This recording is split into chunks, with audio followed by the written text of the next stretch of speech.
Greater Flamingo, the runway model of the wetlands.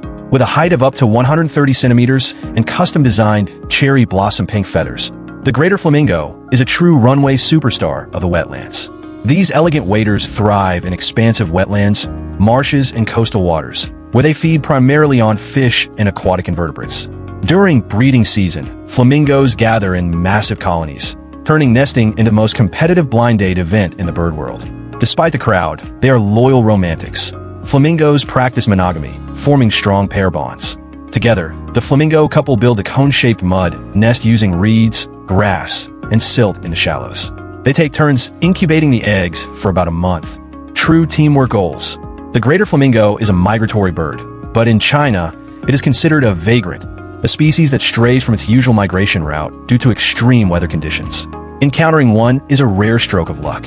In China, sightings are occasional and scattered across the northwest, central, and eastern regions, and their exact origin remains uncertain.